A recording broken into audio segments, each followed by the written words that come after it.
Previously, we've looked at an ADC lab, which is an analog to digital signals.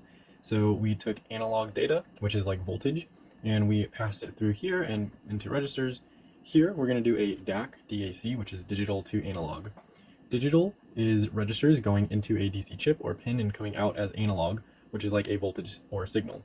Voltage being we have some registers in here, and it's going to pass through right here. We're going to get some voltage from this output, and the voltage we can see is powering this LED, and of course we have a 330 ohm resistor or a 300 ohm resistor across. That way we don't burn out our LED, and this is just grounding it. So with this, we need to make a pin, a DAC, and if we look at the pinout for this Nucleo STM32 board, it can be just found online or in the description below the like button. We are going to be able to see that this is a DAC1. I believe we have two DAC channels. We're just going to use one here. So we are just going to select this. The digital is registers going into the DAC chip or pin and then coming out with a voltage signal. So that's why we have to select this DAC. First, we are going to initialize the DAC and then we're going to start it.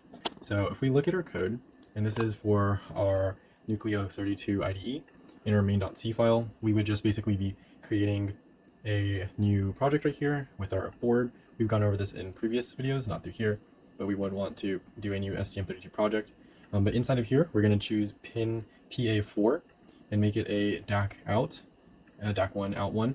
And then we want to make sure that the settings that we have that would pop up are the same. That's not popping up right now, so we can just look at the code. There's nothing to change there really though. It's asking us to open with a C++ perspective, a C/C++. So we're going to click yes here, and then it's just going to build our project from this. See if it'll pop up now if we click it. So we want our out2 configurable disabled and our external trigger not checked. So looking at our main.c file, we are going to have some things put in here. So first, we have these. We're initializing all configured peripherals. We first need to initialize the DAC, and then we're going to start it. So this is initializing it, and this is starting it right here. After it's been initialized, we are going to, again, start the hardware, enabling it to start receiving input or output voltage. So if we look at our for loops right here, this is what we're adding into our code before our for loop, in between these two comments. And then inside of our while loop, we are going to have our first for loop. This for loop, we set the DAC value. Our channel here is 1. The line of bits we are using is 12, and 12-bit resolution, and we have R for write. So that is the important part right there. In the first for loop, we have a int I is equal to 0, I is running less than 4,000, and then we have I plus equals to 4. And this is basically saying for the first loop, because the second loop's a little bit different, I increments at steps of 4, and we're running this as long as our I is less than 4,000 and I starts at 0. This is passed to our HAL DAC set value, which is this, and then we can see that we're passing it inside of here with our I, and then we have a delay of 1, and how we have this is going to be in milliseconds, just standard for this. And this is running kind of the opposite, so I is equal to 4,000, I is greater than 4 or 0, and then I is being minus equals 4. So here we're incrementing by 4, and here we're decrementing by 4. And if we are to run this, we would want to, well, first we would go to build our project. We could clean our workspace if there's anything wrong, but we would want to go to debug configurations, and then from here we would want to double select this. We don't need to make a new instance of it, we could just use this one, and then we can click debug here. It's going to ask to switch our perspective, and as always we want to switch the perspective. It's going to wait for our debugger connection. The board has to be connected here. And we can see that our debug is successful. The board is connected, and now the LED is no longer flashing, and that's because for the debug we have a breakpoint, and the breakpoint is going to be right here, or it's going to be right here, where we reset everything, right? And to go past this, we're going to have to press the play button.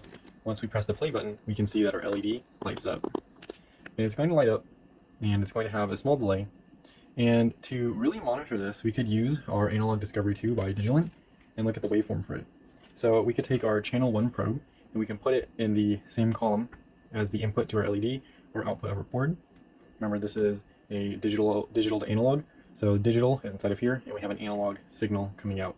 Analog is like voltage, digital is digital. So this other probe, we need to ground it, right? Because we're comparing it to ground. So it's going to go in the same column as our ground like that, so the same column as our resistor.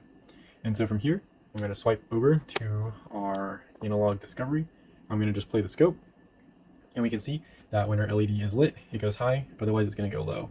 And I also just disconnected the scope probe, So it's not going to show everything, but once we have it like this, it'll look like this.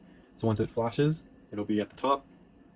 And then once it flashes again, we can see it's like at the top. Now we want our mode to be in screen, and our base, we can adjust that if we need to as well with a range of 1 volt per division. And we can see we have our timing down here. So this is what that is going to look like with our code running. Now, if we took out one of these for loops, like if we took out this bottom one, we wouldn't decrement this right here. We would just go all the way to the top and we would come straight down.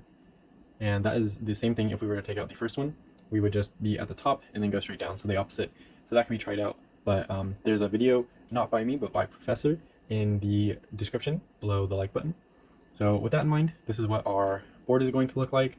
There's also a lab document just going over all of this in more detail, and that is how we would do a DAC demo for this lab.